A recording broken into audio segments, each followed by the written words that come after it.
स्तुति लोधिया, उम्र 12 साल, सपना बैडमिंटन प्लेयर बनना।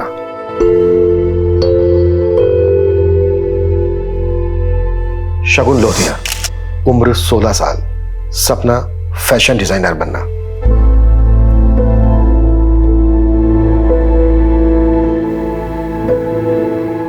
रिंकू लोधिया, उम्र 18 साल, सपना एयर होस्टेस बनना।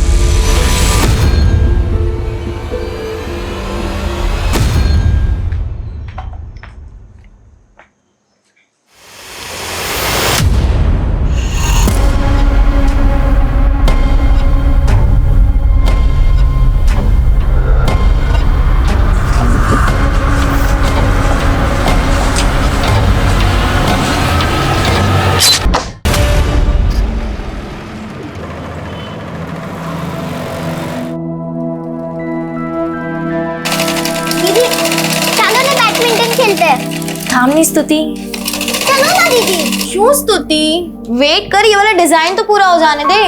अरे सो अच्छे शगुन, क्या बातें चल रही दोनों बहनों में, मुझे भी बताओ। और हाँ, तेरा डिजाइन पूरा हुआ कि नहीं? ये देखो माँ, मैंने यहाँ पर बटन के बदले ये लगा दिया। कैसा लग रहा है? दिखा? वाह शगुन, बहुत सरस। अरे इतना पक्का काम करना सीख लिया तूने इतनी जल्दी। देखना माँ, मैं बड़ी होकर एक दिन बहुत बड़ी फैशन डिजाइनर बनूंगी। ये बड़ा बुटीक होगा मेरा। जरूर होगा बेटा, जहाँ चाह होती ना वहीं राह होती है। और पता है, जो मेहनत करते हैं ना उन्हीं के सपने पूरे होते हैं। और पता है तुझे, तेरा ये जो मेरी काम तो किसी को पड़ी ही नहीं है, मुझे कोई भी मोटिवेट नहीं करता है। देखो नानी माँ बोली, मुंह क्या टेढ़ा हो रहा है? हाँ अरे बेटा मेरा, मेरी सबसे बड़ी उम्मीद है ना तुझी से, समझी? और माँ के लिए तो सारे बच्चे एक बराबर होते हैं, कोई भेदभाव नहीं होता। रिंकू दीदी कहाँ है? बाय। ठीक है, तेरे मेरे बीच में ना ये कबाब में हड्डी नहीं चलेगी। लेकिन लव ट्रायंगल वाली स्टोरी ना मुझे बिल्कुल नहीं पसंद, बहुत खून खराबा होता है इसमें। गोपाल देख, अपनी हद में रहे, वरना वरना क्या? देख अब इतने नखरे मत दिखा, तुझे अगवा करना पड़ जाए, समझी? अभी तो सिर्फ थप्पड़ मारा है, आगे से ऐसी हरकत की ना तो जेल मोकली देश, समझे? चलो दीदी। क्या जरूरत थी तुझे उस लड़के को थप्पड़ मारने की? हाँ, अरे ऐसे लोगों से ना बच के रहना चाहिए, ना कि सरेआम तमाशा करना चाहिए। और तू रिंकू आज भी कॉलेज से लेट क्यों? माँ वो, अरे शू थयु अनीता, क्यों बच्चियों को डांट रही है तू? क्या बोलूं मैं दीदी आपको, जवान लड़कियों को पालना ना पहाड़ चढ़ने जैसी बात है। आए दिन कुछ ना कुछ करके ही आना है। आज किसी को थप्पड़ मार के आ गए, ये सब क्या है दीदी? डर लगा रहता है मुझे, कहीं कुछ ऊंच नीच हो जाए, कुछ हो जाए तो। अनीता आटली बड़ी चिंता नहीं कर। अरे હું તો ભૂલી જ ગઈ। અરે મુંહ મીઠા કરો સબ। अरे बहुत मोटे खुशखबरी छे। खुशखबरी? अरे मेरी बड़ी बेटी राधिका का रिश्ता पक्का हो गया। क्या? मैं दो खाऊंगी। ले ले। अरे वाह दीदी, सच्ची में इतनी अच्छी खबर सुनाई है, बहुत बहुत मुबारक हो आपको। मैं ना दीदी सोच रही हूँ ना, जल्दी से रिंकू के लिए एक अच्छा सा लड़का ढूंढ लो। नहीं? हाँ। क्यों माँ, मैं बाहर लगती हूँ आपको? अरे बेटा, तेरी माँ का वो मतलब नहीं था बेटा। लेकिन मासी, मुझे अभी शादी करनी ही नहीं है, मुझे पहले एयर होस्टेस बनना है। वो सारी चीजें एक तरफ है रिंकू, ठीक है? नहीं माँ, मुझे कुछ नहीं सुनना, मुझे अभी शादी नहीं करनी है, मतलब नहीं करनी है। अरे ये रिंकू, रिंकू रिंकू रिंकू दरवाजा खोल।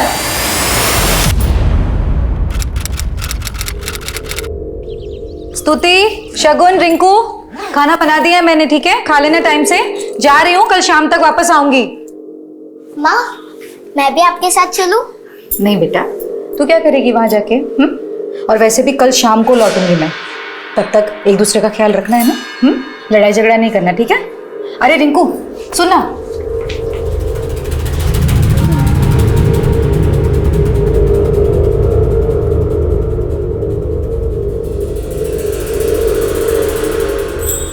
जाने से पहले कोई माँ को बाय बोलेगा या नहीं? माँ आप जाइए, मैं देख लूंगी। बाय मम्मा। बाय बाय बेटा।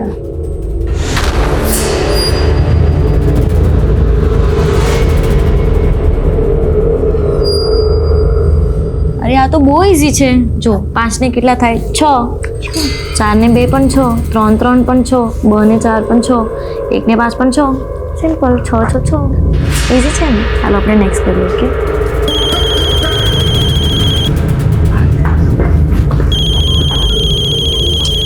हेलो कहाँ हो मैं तो दिल्ली में हूँ रिंकू बेटा। पप्पा। तुमको क्या लगा मैं सूरत आ गया? अरे नहीं पापा, वो कैसे हो आप? मैं ठीक हूँ बेटा, तुम कैसी हो? हाँ पापा, मैं अच्छी हूँ। आप कब आ रहे हो? स्तुति बेटा। शगुन बात कर रही हूँ ना।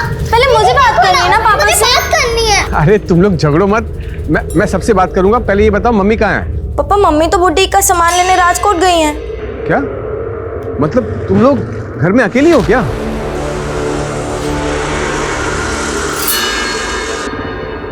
देखो तुम लोग ध्यान से रहना, ठीक है? हाँ पापा, आप हमारी टेंशन मत लीजिए। Good night, bye. दीदी मुझे पापा से और बात करनी थी। कल कर लेना, अभी बहुत रात होगी। तुम लोग चलो सो लो चल के। हाँ। अरे वो सब रहने दो ना, ये सब सुबह कर लेना। अभी सो जाओ, बहुत रात होगी। चलो चलो चलो चलो चलो।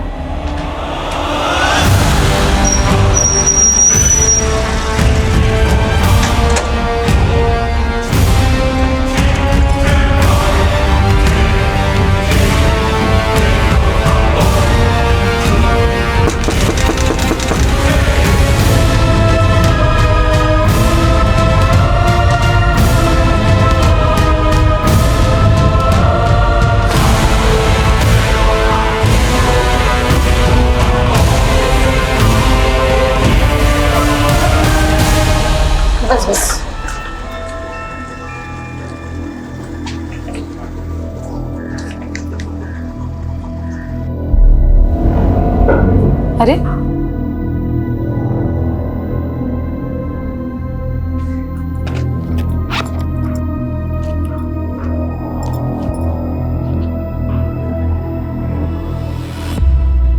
Number you have called is currently switched off. Number भी बंद है। बिट्टू, हाँ आंटी। बेटा स्कूल गए थे आज? हाँ। अच्छा ये स्तुति, शगुन दीदी, रिंकू दीदी कहाँ है, कुछ पता है? मालूम नहीं आंटी, लेकिन हाँ जब मैं शगुन दीदी और स्तुति के साथ आ रहा था स्कूल से, तब हमें रास्ते में रिंकू दीदी मिली थी। अरे शगुन स्थिति, आगे तुम लोग एक काम करो, मेरे साथ चलो। कहाँ दीदी? अरे वो सब बताती हूँ। एक काम करो, ये बैग में बिट्टू को दे दो, ये घर के बाहर रख देगा। तुम लोग मेरे साथ चलो। ये लो, ये ना घर के बाहर रख देना, ठीक है? ये रिंकू कहाँ ले गई इन दोनों को? मुझे नहीं मालूम आंटी।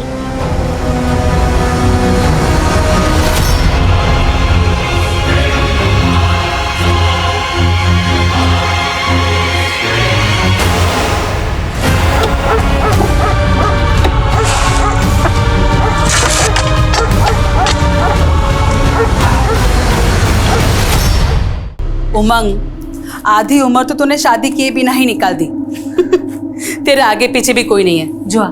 अरे कवारा रहेगा तो बूढ़ापा कैसे निकलेगा? क्या आरती बहन आप भी, अब उसके बारे में अभी से क्यों सोचूं? जब बुढ़ापा आएगा देख लेंगे। आरती दीदी, आरती दीदी, स्तुति, शगुन और रिंकू यहाँ आए हैं क्या? ना, यहाँ ना थी अभी। हे भगवान, दीदी ये तीनों लड़कियों का कुछ अता पता नहीं है। पता नहीं कहाँ चली गई, सबसे पूछताछ करके देख ली लेकिन कुछ पता नहीं चल रहा है। अनीता, आटली बड़ी चिंता नहीं कर, ये समझदार लड़कियां है। कहीं घूमने चली गई होगी, आ जाएगी।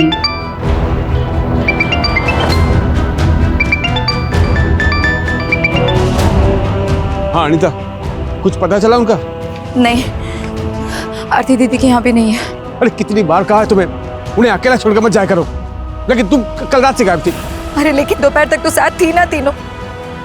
स्तुति और शगुन स्कूल भी गई थी, फिर रिंकू रास्ते में मिली दोनों को, फिर दोनों रिंकू के साथ कहाँ गई कुछ पता नहीं। अच्छा ठीक है, अब रो मत, हिम्मत से काम रखो, ढूंढो उनको। सुनो, आज रात की कोई भी ट्रेन मिल जाती है तो मैं कल तक सूरत पहुंच जाऊंगा, ठीक है?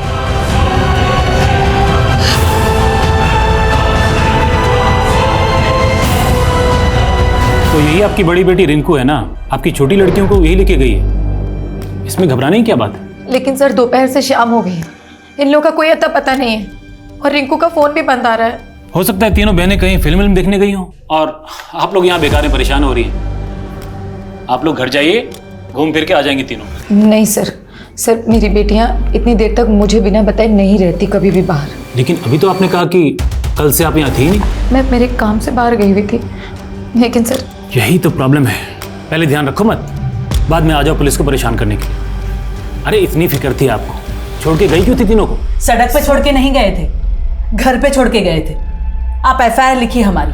आवाज नीचे करके बात कीजिए हमसे। ठीक से आप भी बात नहीं कर रहे इंस्पेक्टर। मैं यहाँ वार्ड कमिश्नर के ऑफिस में काम करती हूँ। आप एफआईआर लिखिए हमारी। आप वहाँ काम करती है, ये तो बहुत अच्छी बात है, लेकिन अभी आप लोग का हो गया है, जाइए यहाँ से। अरे सर, अरे बाप रे, हमारे पास और भी जरूरी सरकारी काम है। क्या बात कर रहे हैं? अरे चलो चलो आगे।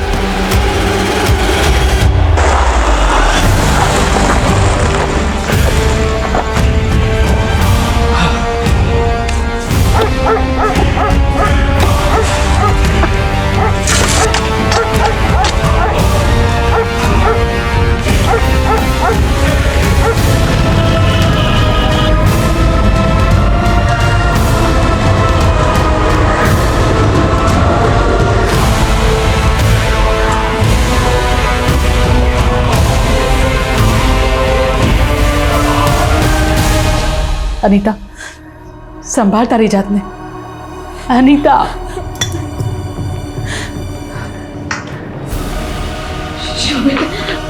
क्या कह रही पुलिस? हाँ, क्या कहेगी? एफआईआर भी नहीं लिखी उन लोगों ने। पता नहीं शोभित हमारी बेटियां कहाँ होंगी, किस हाल में होंगी, कैसी होंगी।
एक मिनट पीछे रहिए, लाश को कोई हाथ नहीं लगा सकता। आप लोगों की वजह से मेरे बेटियों की जान गई है। तारे से भी भगा दिया था आप लोगों ने। ये जिम्मेदारी निभाई आप लोगों ने। संभालो इनको। आप लोगों की वजह से। बस मारो नहीं तो।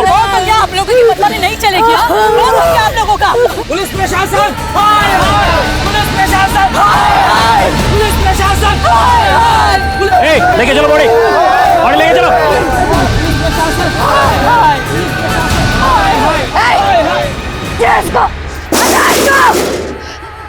हाथ नहीं लगाना मेरी बेटियों को। हाथ नहीं लगाना मेरी बेटियों को। नहीं खो चुके हैं हम। अब हमारी बेटी रिंकू को ढूंढ के लाके दो।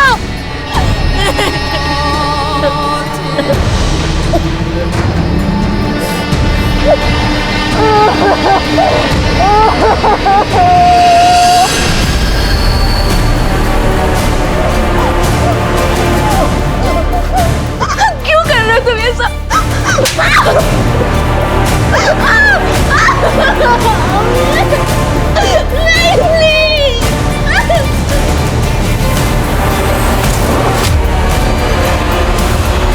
हम अपने सपने पूरे करने के लिए दुनिया से लड़ सकते हैं, अपने हालातों से लड़ सकते हैं। सुती और शगुन भी अपने अटूट हौसले से जीत सकती थी, लेकिन किसी ने उनसे उनकी जिंदगी छीन ली, जिसने इन बच्चियों के सपनों को कुचल के रख दिया। इनकी बड़ी बहन रिंकू को एक जिंदा लाश बनाकर छोड़ दिया। क्या ये कोई बदले की कहानी थी? क्यों हुए ये निर्मम अपराध? इस केस की सुर्खियां न्यूज चैनल्स में, अखबारों में हमेशा की तरह छा रही थी और इन्वेस्टिगेशन टीम को भी बदलकर क्राइम ब्रांच के हाथ में सौंप दिया गया था। लेकिन आमतौर पे इस तरह के जुर्म की कहानियां जद्दोजहद भरी होती हैं, मुश्किलों से इंसाफ मिलता है। हमारे लिए ये जानना बेहद जरूरी है कि रिंकू शगुन और स्तुति को कहाँ लेकर गई थी, जिसके बाद से रिंकू गायब है और शगुन और स्तुति की लाशें मिली। हम भी तब से यही जानने की कोशिश कर रहे हैं, लेकिन कुछ समझ में नहीं आ रहा है। उस दिन हम यहीं पहुंचे थे शगुन दीदी और स्तुति के साथ। रिंकू दीदी आई और उन्हें लेके चली गई। मालूम करो इस डायरेक्शन में जाते हुए ने किसी और ने देखा है क्या, और अगर कहीं कोई सीसीटीवी मिले तो उस दिन की फुटेज निकालो और चेक करो। Okay ma'am. सर, स्तुति और शगुन को तो हमने खो दिया, लेकिन हमारी रिंकू सही सलामत पहुंचा दीजिए बस हमारे पास। चुप हो जा। हम पूरी कोशिश करेंगे, अपनी पूरी ताकत लगा देंगे आपकी बेटी को ढूंढने में। जब किसी पर शक है आप लोगों के जो आपकी बेटियों के साथ ऐसा कर सकता है?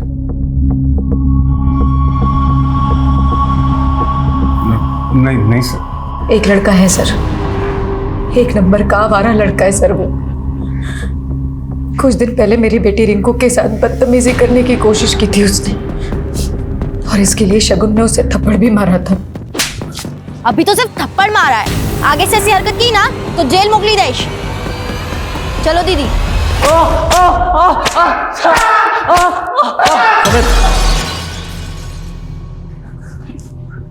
रिंकू कहाँ है? कहाँ है रिंकू? मुझसे क्यों पूछ रहा है? और पूछना तो उसके बॉयफ्रेंड से पूछिए सर, वही कमीना ये कांड किया है। रिंकू का बॉयफ्रेंड कौन? सर नाम तो नहीं पता, पर हाँ रिंकू को उसके साथ बहुत बार देखे। सर रिंकू उसकी बाइक पर बैठ के आती थी, और उसकी बहन शगुन ने जैसे मुझे थप्पड़ मारा था वैसे उस लड़के से भी बहुत चिढ़ती थी। उस लड़के की वजह से दोनों बहनों में बहुत झगड़े होते थे सर। बाय।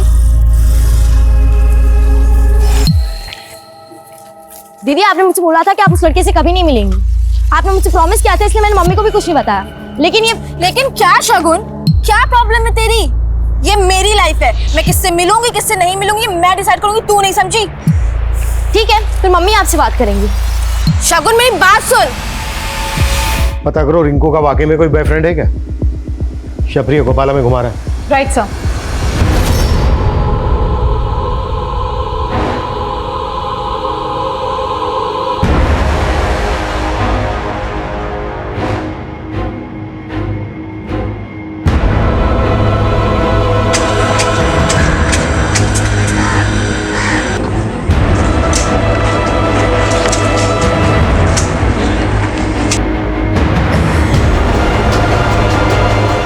क्या हुआ माँ, बहुत चुपचाप लग रही हो। नहीं कुछ नहीं, बस थोड़ी थकावट ज्यादा है आज। ना मम्मा, हम आपकी मालिश कर देते हैं। अच्छा। और मैं पैर दबा देती हूँ। अरे वो कुछ नहीं हुआ है, आपको सिर्फ विटामिन ए की कमी है। अरे मैं आपके टैबलेट लाऊं? हाँ, मुझे पता नहीं था इतने सारे डॉक्टर्स हैं। हाँ क्या है ये? तुम लोग को पता है मेरा टॉनिक क्या है? क्या? तुम तीनों जल्दी से गले लगो मेरे, तो मुझे पूरी एनर्जी वापस मिल जाएगी।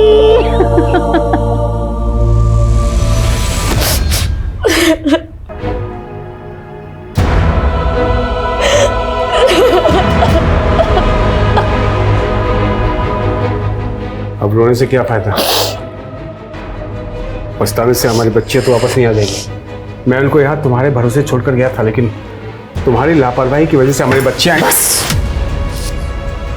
शोभित, तोशी आप भी हैं। मेरी बच्चों को पैदा करके छोड़ने के अलावा आपने किया क्या उनके लिए? अरे उन्हें जब सबसे ज्यादा आपकी जरूरत थी तब आप नहीं थे उनके पास। आपके गैर जिम्मेदारपन की वजह से मेरी बच्चों ने भुगता। जिम्मेदार आप भी हैं।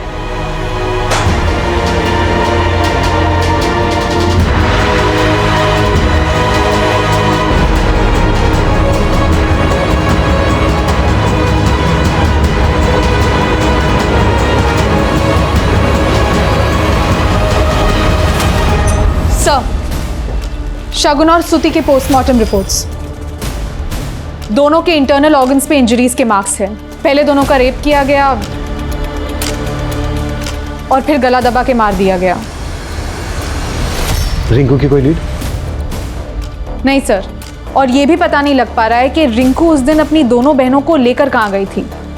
सर रिंकू का फोन उस दोपहर उसी के घर के एरिया में बंद हुआ था, और सर कॉल डेटा रिकॉर्ड्स में कार्तिक नाम के लड़के का नंबर मिला है। सर ये कार्तिक है।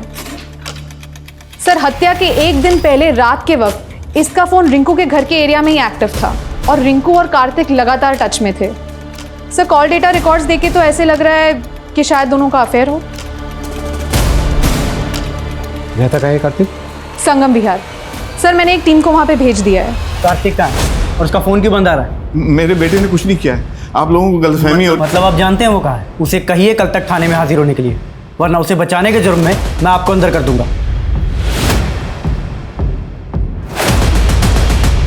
क्या ये आप क्या कह रहे हैं सर? नहीं, रिंकू का बॉयफ्रेंड नहीं हो सकता सर। इसका नाम कार्तिक है। रिंकू का और इसका लगभग रोजाना मिलना होता था।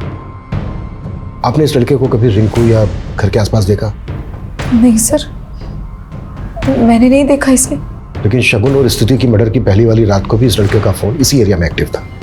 सर मुझे सच में कुछ नहीं पता, मैं नहीं जानती, मैंने नहीं देखा कभी, और मैं तो उस रात घर पर भी नहीं थी। जाहिर सी बात है, ये लड़का आपके एब्सेंस में यहाँ मिलने आया। सर मैंने इस गोपाल को कार्तिक की फोटो दिखाई। उसका कहना है कि वही लड़का है जिसकी वजह से रिंकू और शगुन के बीच में झगड़े हो रहे थे। और सर शगुन रिंकू को ये धमकी दे रही थी कि वो उसका ये राज अपनी माँ को बता देगी। लेकिन रिंकू की माँ का तो कहना है कि उन्हें रिंकू के अफेयर के बारे में कोई भनक तक नहीं थी। सर हो सकता है कि रिंकू को इस बात का डर था कि शगुन ये राज अपनी माँ को बता देगी। शायद इसीलिए कार्तिक और रिंकू दोनों मिलकर भाग गए और उन दोनों ने रिंकू की दोनों बहनों का रेप भी हुआ है।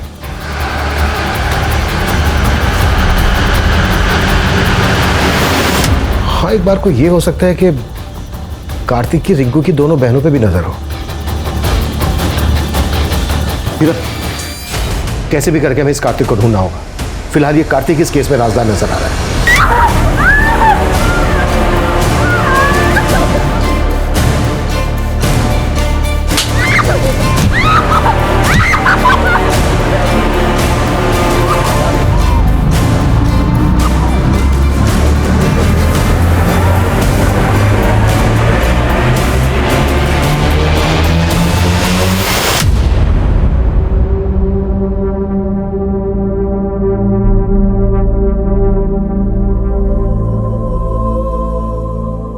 बेटा मैं तेरे सपनों के खिलाफ नहीं हूँ, मुझे बस डर लगता है। डर तो मुझे आपसे लगने लगा है। आप सिर्फ कहने के लिए बोलती हो कि आपको मेरी परवाह है, लेकिन सच तो ये कि आप सिर्फ खुद के बारे में सोचती हो। इसके लिए पापा ने भी आपको। बस रिंकू, क्या हुआ? सच नहीं सुन सकती ना आप? तो मैं भी आपके फैसले बर्दाश्त नहीं करूंगी अब। बस करो दीदी, वरना क्या? बता देगी, बता दे, मुझे अब कोई फर्क नहीं पड़ता।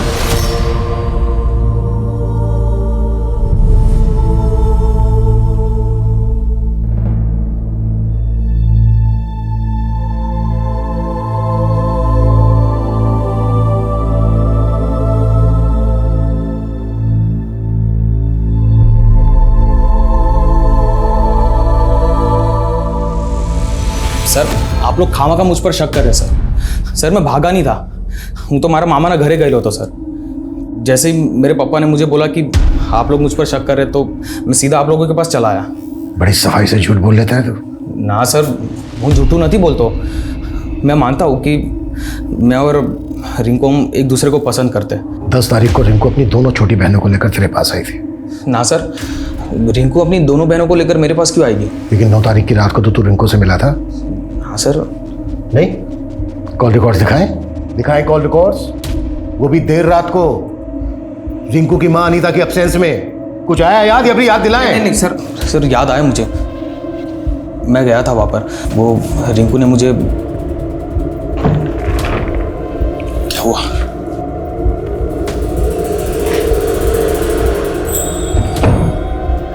यार रिंकू मुझे इतनी रात को यहाँ पर क्यों बुलाया? कार्तिक, मेरी मम्मी मेरी शादी करना चाहती हैं और शायद राजकोट भी वो मेरे लड़का देखने ही गई हैं। अगर उन्होंने मेरी शादी की ना तो मैं सुसाइड कर लूंगी। एक काम करते हैं, तुम ना मेरे साथ भाग चलो, हम दोनों शादी कर लेते हैं। नहीं कार्तिक, मुझे अभी शादी नहीं करनी है। मैंने कहा ना मुझे एयर होस्टेज बनना है। आई नो रिंकू, लेकिन तुमने तो मुझे अभी बोला कि तुम्हारी मम्मी तुम्हारी शादी करवाना चाहती है। फिर क्या तुम एयर होस्टेज बन पाओगी? दीदी, मैंने कभी सोचा भी नहीं था कि आप इतने गिर जाओगे। मम्मी के एब्सेंस में आप इसके साथ। वो मेरी बात तो सुनो। कार्तिक, अभी तुम जाओ यहाँ से। रिंकू, अभी तुम जाओ यहाँ से। सर फिर मैं वहाँ से चला गया था। उसके बाद क्या हुआ मुझे नहीं मालूम सर। और अगले दिन भी मेरी रिंकू से कोई बात नहीं हुई थी सर। आप चाहे तो चेक कर ही सको चाहता। यही तो प्लानिंग थी तेरी। रिंकू की छोटी बहन शगुन के साथ तेरा 36 का आंकड़ा था, इसलिए रिंकू को पाने के लिए तूने। रिंकू को पाना जरूर चाहता था, लेकिन किसी गुनाह के रास्ते पर चलकर नहीं, बल्कि प्यार से। सर मारो विश्वास करो था मैं साचू कशु नहीं करो। सर, ये कार्तिक तो गोपाल से भी डेढ़शाना लग रहा है। खुद थाने आके अपनी बेगुनाही साबित करने की कोशिश तो नहीं कर रहा। पता करो हत्या वाले दिन से लेकर अब तक ये कार्तिक था कहाँ, और गोपाल के खिलाफ कुछ बोला? नहीं सर, ना गोपाल कुछ बोल रहा है ना उसके दोस्त कुछ उगल रहा है। सर ज्योति नगर पुलिस को उनके एरिया में रिंकू की लाश मिली।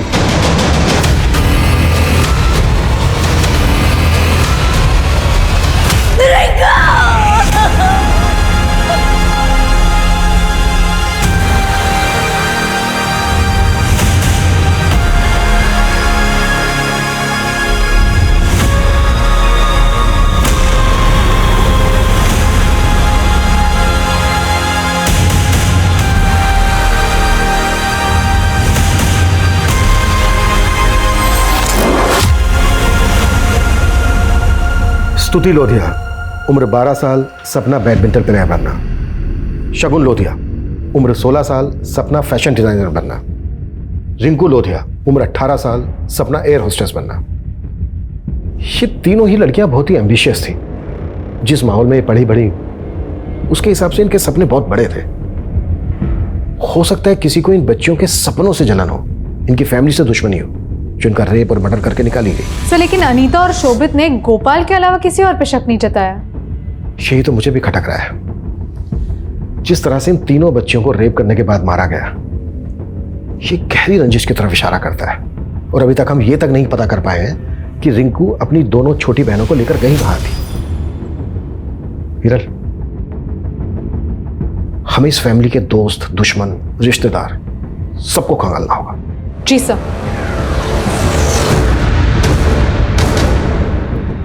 क्यों मारा मेरी बेटियों को? हाँ, क्यों मारा मेरी बेटियों को? मुझसे दुश्मनी थे ना, मुझे मारता साले। उनका क्या कसूर था? उनको क्यों मारे भाई? नहीं तो क्यों मारे भाई? मारता है? तू मेरी बेटियों को मारता है? चला जाए यहाँ से, बता रहा हूँ। तो क्या करेगा तू? मेरी बेटी को मारा, क्यों मारा मेरी बेटियों को? सर, मैंने बच्चियों की फैमिली के बारे में पता किया। बच्चियों का फादर शोभित पिछले 8 साल से दिल्ली में रह रहा था और इन 8 सालों में वो कभी वापस लौट के नहीं आया। लेकिन बच्चियों के गायब होने के बाद अचानक से वापस आ गया। और सर, अनीता पास ही के मोहल्ले में अपने ससुराल वालों के साथ रहती थी, लेकिन पिछले 6 साल से वो भी अपनी बेटियों के साथ अलग रह रही है। अनीता ने अपना ससुराल क्यों छोड़ा? कोई खास वजह? सर, मैंने खबरियों को इस काम पे लगाया है, लेकिन सर वजह जरूर कोई बड़ी रही होगी। अनीता की बेटियों के मरने के बाद अनीता के ससुराल वाले एक भी बार उसके पास नहीं गए। ये दोनों पति पत्नी ना अपने अंदर कुछ छिपाकर बैठे, इतनी आसानी से निकलने नहीं देंगे। चलो एक बार अनीता के ससुराल वालों से मिलते हैं। जी सर। अगर मेरे हाथ पैर ठीक होते तो मैं खुद अनीता और शोभित से मिलने चला जाता था, लेकिन बेटा तू तो ठीक है ना, तुझे जाना चाहिए उससे मिलने।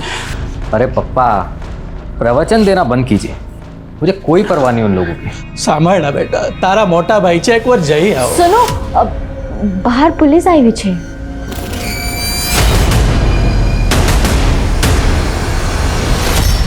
हम घर गए थे आपके फादर ने कुछ बताया हमसे? क्या पता है सर आपको? यही कि आप काम के चक्कर में बाहर चले गए थे और आपके बाहर जाने के बाद अनीता जी ने अपना ससुराल छोड़ दिया। वो ससुराल छोड़ के यहाँ आ गई रहने, जबकि ससुराल पास में ही है। आपके जाने के बाद उनके लड़ाई झगड़े होने लगे थे। अच्छा अनीता जी, किस बात को लेकर आपकी ऐसी लड़ाई हुई थी, झगड़ा हुआ था कि आप अपना ससुराल छोड़कर यहाँ आ गए? ऐसा कोई झगड़ा या लड़ाई नहीं थी, वो बस। क्या वो? मतलब छोटी मोटी बात में कहा सुनी होती है, बस वैसी। ठीक है।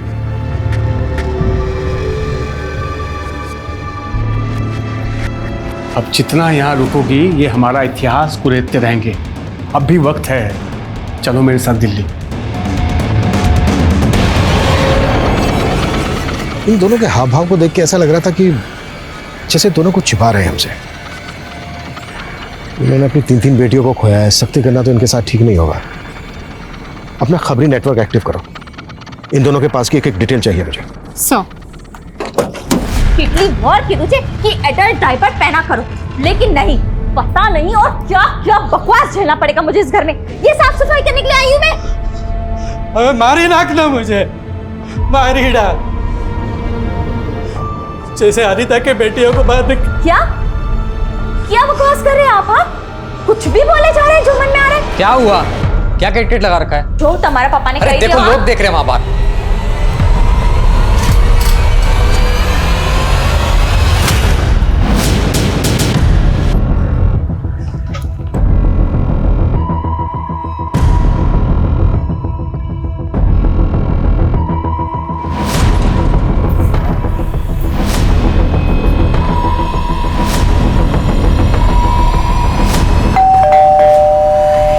आप हमसे ये बताइए कि आप हमसे छिपा क्या रहे हैं?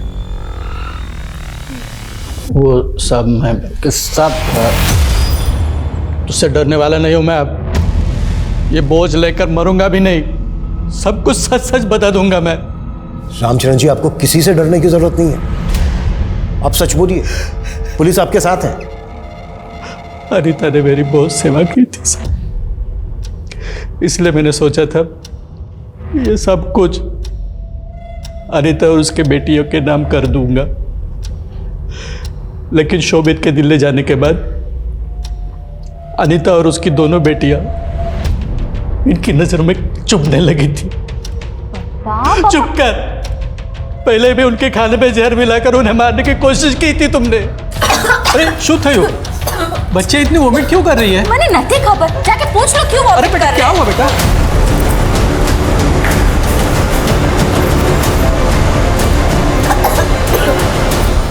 सर, पापा और अनीता भाभी को गलतफहमी हो गई थी सर। हाँ सर, मैं तो खुद डॉक्टर को लेके आया था इलाज करवाने के लिए। डॉक्टर ने खुद बोला था कि फूड पॉइजनिंग की वजह से उनको उल्टी हुई है, लेकिन अनीता भाभी और पापा मानने को तैयार ही नहीं है और अनीता भाभी घर छोड़ के चली गई। जब वो घर छोड़ के चली गई उसके बाद तुमने प्रेशर डाला इनके ऊपर कि ये सारी प्रॉपर्टी तुम्हारे नाम कर दें, इनको बेदखल कर दें, यही हुआ ना? नहीं सर, मैंने ऐसा कुछ भी नहीं किया सर। पापा ने तो खुद शोभित भाई को जायदाद से बेदखल कर दिया था और शोभित भाई तो खुद अनीता भाभी को धोखा दे रहे थे। कैसा धोखा?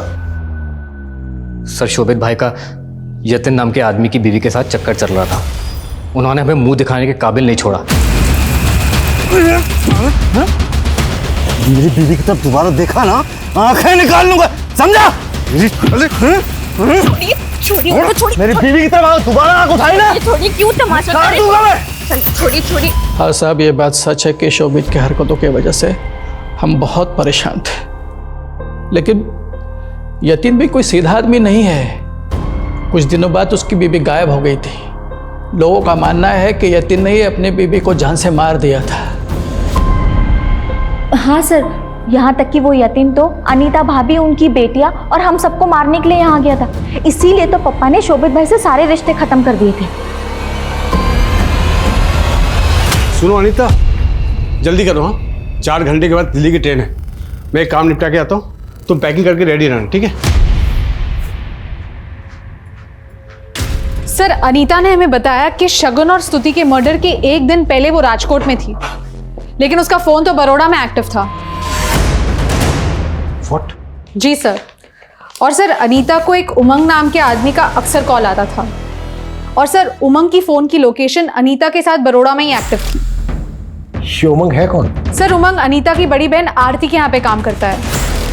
और सर, हमें एक और बात पता चली है, यतिन की बीवी काफी टाइम से गायब है और इसकी भी भनक मिली है कि यतिन की बीवी का शोभित के साथ अफेयर था और कुछ टाइम पहले शोभित ने यतिन के साथ मारपीट भी की थी क्योंकि उसको शक था कि यतिन ने उसकी बेटियों को मारा है। ये बात ना तो हमें शोभित ने बताई और ना ही अनीता ने। और अनीता ने हमें ये तक नहीं बताया कि अनीता ने उसकी बेटियों को जहर देकर मारने की कोशिश की गई थी। और अब अनीता का उमंग के साथ अफेयर होने का क्लू मिल रहा है।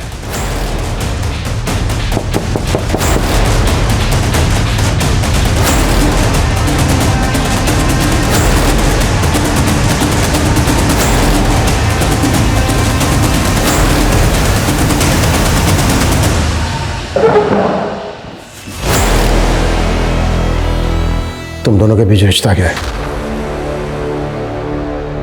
सर मैं आरती दीदी से मिलने उनके ऑफिस जाया करती थी, इसलिए इन्हें अच्छे से जानती हूँ। तुमने हमसे पहले कहा कि तुम राजकोट गई थी, बाद में हमें पता चलता है कि तुम उमंग के साथ बड़ौदा में थी और वहां पर एक साथ एक ही होटल के एक ही रूम में रुके। अब ये बिल्कुल मत कहना कि तुम लोगों के बीच कोई रिश्ता नहीं है। सर रिश्ता दोस्ती का है। शोभित ने कभी मेरी फिक्र नहीं की, मुझे मेरी बेटियों के साथ अकेला छोड़कर दिल्ली चला गया और फिर बरखा की वजह से मुझे मेरी बेटियों के साथ अकेले रहना पड़ा। और एक अकेली औरत पर हर कोई नजर काटता है सर। ऐसा मेरे साथ भी हुआ। एक दिन आरती दीदी के ऑफिस में सब रैली में गए हुए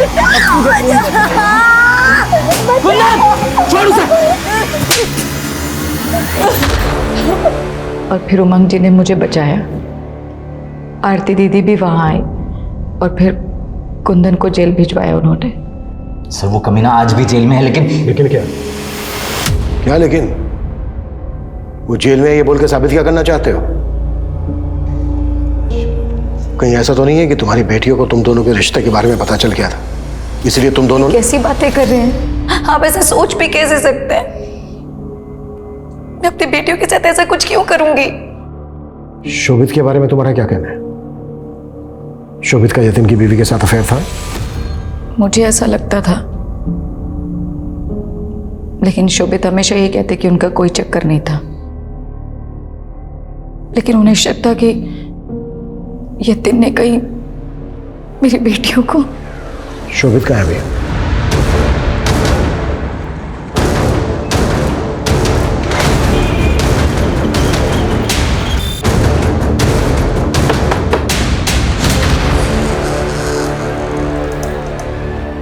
ये सुमन का घर है जो मुंबई में रहती है। अब आप यहाँ पे क्या लेने आए? सुमन का 4 दिन पहले मुंबई में मर्डर हो गया।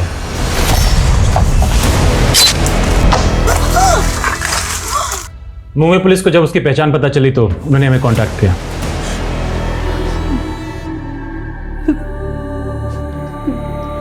ये सब अचानक कैसे हो गया?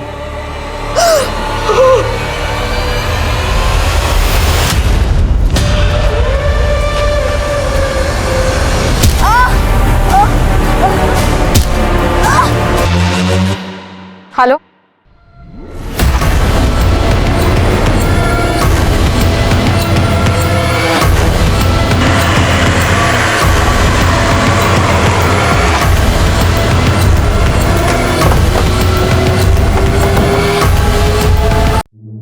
सर शोभित के बारे में सारी इंफॉर्मेशन निकाली है मैंने। शोभित दिल्ली के भजनपुरा इलाके में रहता है अपनी दूसरी बीवी के साथ। दूसरी बीवी? जी सर।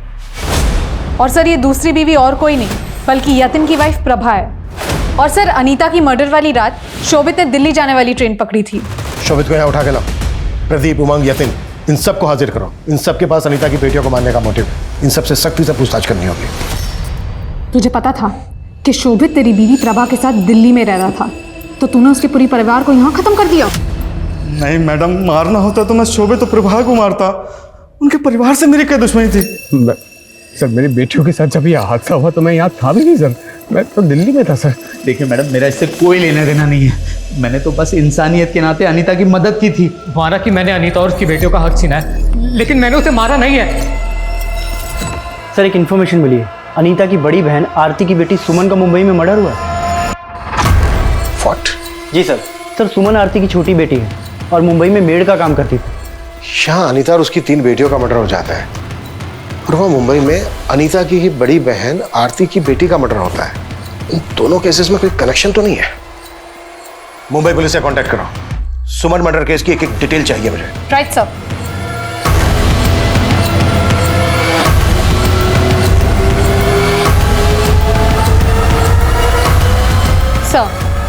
ये देखिए, यही वो आदमी है जो सुमन का पीछा करते हुए दिखाई दिया था। इस आदमी की फोटो अनीता और उसकी बेटियों से जुड़े सभी लोगों को दिखाओ, पता करो उनके साथ इसका कोई कनेक्शन है क्या। जी सर।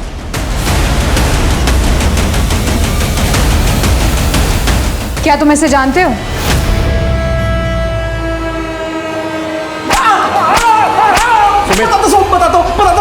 बताता हूँ साहब, मैंने कुंदन भाई के कहने पर सुमन को मारा था साहब।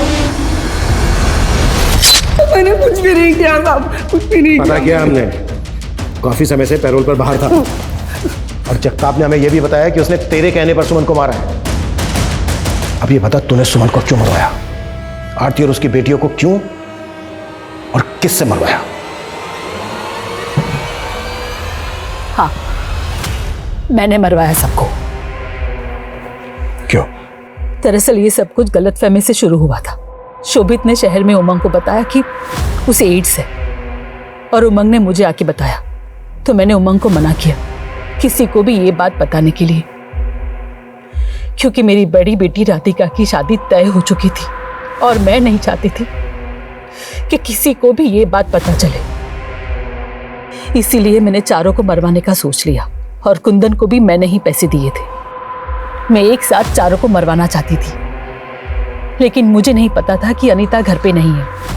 और मैं रास्ते में रिंकू से मिली और फिर रिंकू अपनी बहनों को बुला कर लाई। फिर मैं उन लड़कियों को आगे ले गई, जहां मैंने उन लड़कियों को कुंदन के हवाले कर दिया। लेकिन कुंदन ने उनका रेप भी किया और बड़ी बेटी को अपने पास रख लिया अय्याशी के लिए। और फिर मेरे डांटने पर कुंदन ने रिंकू को भी मार डाला और उसके बाद अनीता को भी मरवाया।